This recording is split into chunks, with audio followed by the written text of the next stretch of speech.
Maybe this is something I could actually use in my series. Hey guys, I'm Kate. Welcome back to my channel, and today I'm going to be designing a fantasy creature and then writing a story about said creature in the Authortube Fantasy Creature Design Challenge.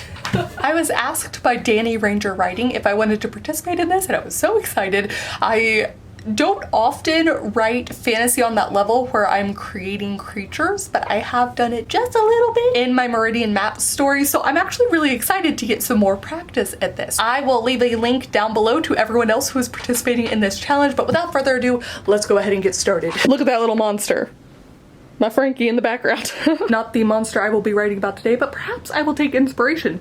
Though I don't yet know if my creature is going to be good or not. Could be evil, could be real evil. We're about to find out. I'm walking because I forgot I need to get some scissors. Okay. So we have this fancy schmancy chart for the alignment, the aura, demeanor, the power type, form, and world that our creature is going to be a part of or have. So first we're going to decide on the alignment of the creature, if they're good, neutral, evil, or unknown. And I'm gonna do a sped up version of this for y'all and then reveal at the end. So without looking. Ooh, that's fun. I won't know actually. We'll find out at the same time and put all my traits right here and then toss the others over to the side. The power and the power type are a straight whatever we want, so that's going to be really fun to play around with. We'll see what inspiration hits me with. Time to reveal my creature. Their alignment is, ooh, unknown, okay. Their aura and demeanor is light, interesting, and then I get to choose the power and power type. Their form is camouflaged, and they're fantastical. Indeed. This is when I feel like I have to turn in my nerd card because I'm not entirely sure what camouflaged is supposed to be. I don't know that any of this helps me. Common follow-up questions are apparently, who is the god of shape-shifting? What is an ALP demon? What kind of supernatural creatures are there? 8 best camouflage sea creatures. Mythic humanoids? These creatures that may temporarily disguise or transform into human shape. Camouflage beast?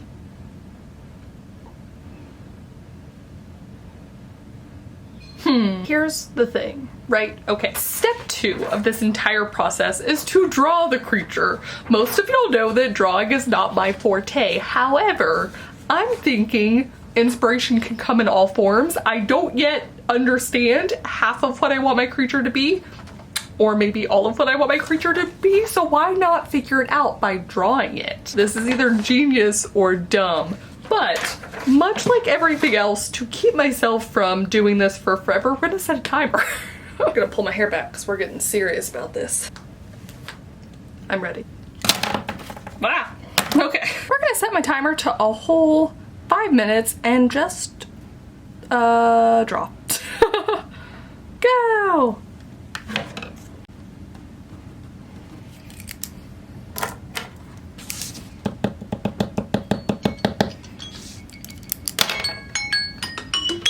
I present to you. Well, I think this could work. I had pirates on the brain because I said that one thing, and then I thought that maybe this is something I could actually use in my series, you know? So I went with it. I don't know that this is what anyone else had in mind, but it's what I had in mind. So here we have a rendering of sorts. We have the sun, we have the sailboat, some people there, you know. It's no big deal. I wrote a little note for myself. One or many, question mark, can pop in or out. Sea spider? Question mark, latch on. Okay, so this is I need to show you some close-ups of what I'm thinking. So I took the camouflage to mean that these are sea spiders, right? So they can latch onto each other and like almost ride the waves. And so when we're going down here, they just camouflage with the rest of the sea all the way down to the sea floor. This makes them especially dangerous.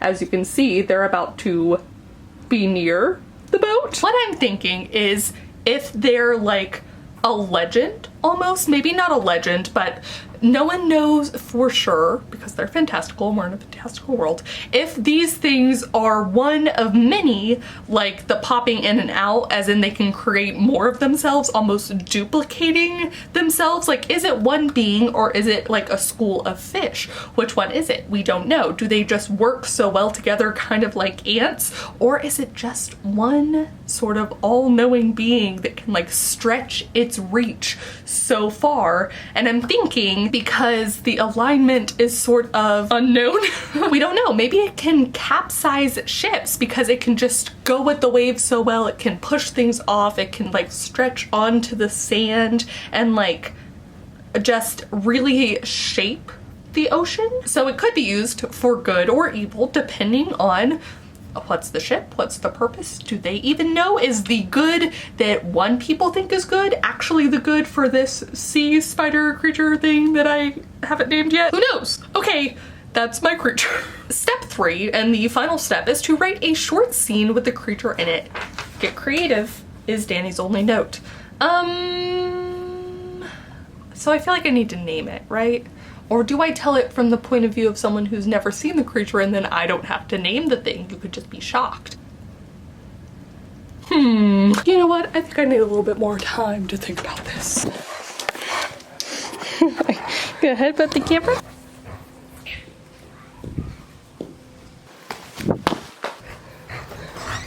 Good job.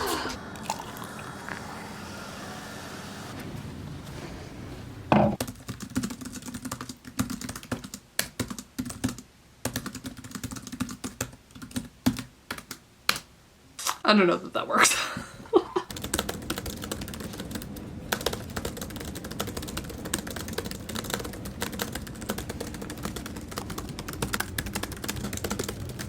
I also was doing a lot of like this motion to think about how I would go about feeling something, while realizing that, of course, none of it has to be like how I would feel something, right? That's the weird thing about writing, where it can be something completely different, but it also has to be something close enough to the human experience, because how else will humans relate to it? So I would have to find some kind of connection point, whether it is human-like or not.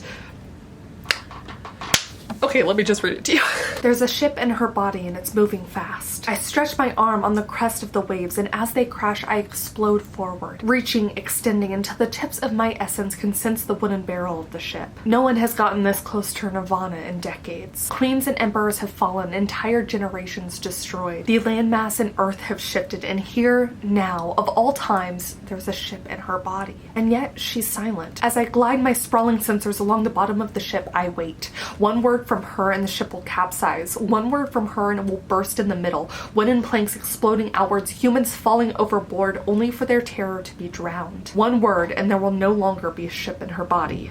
Still, there's no word. I ride along bits of the sea as they splash up the sides, wetting the deck. I glide, I wade, I wait. Let them pass. I hear her call, and now I can see the future. An ugly, messy, terrible war. More emperors and queens shall fall, more families destroyed, and the earth and its people will shift in a way never seen before. But she is right. I retract my reach, the sensation warming as I leave the ship, as I release into her waters and plunge underneath the waves, diving and diving and diving again until I finally relax, minuscule in her vastness, and rest. That's it? Yay? I don't know. From the creature's point of view, does it work? I don't know. Is it light? I don't know. In my world, the sea goddess is good. And I think because it's part of the ocean, there's a feeling of lightness, and its motive is unknown in that it could do all of these things, and yet it's relying on something else, the sea goddess, to tell it to not do it. I don't know. Anyways, this was really fun. Please do comment down below. Let me know what your process is for creating these fantastical beings, creatures. How do you go about even creating myths surrounding the creatures for your story? Have you ever done it before? Like if you're writing romance and, you know, contemporary, maybe you're not into writing as many like mythical beings, but I would really love to know. I had just so much fun trying to draw this. And I really genuinely did like writing the story, even though I'm not totally convinced that I did justice to all of these items. But thank you guys so much for watching, and thank you especially to some of my new patrons this month. Jennifer Rowdenbush, Chelsea Davis, Dawn Bushman, and Stephen Paget, and I will see y'all all very soon with a new video. Bye. Smack my hand on the way up from that. And this is really the hard part. Oh no. Also, apparently, keeping your camera upright is hard. As I glide my sprawling sensors, what?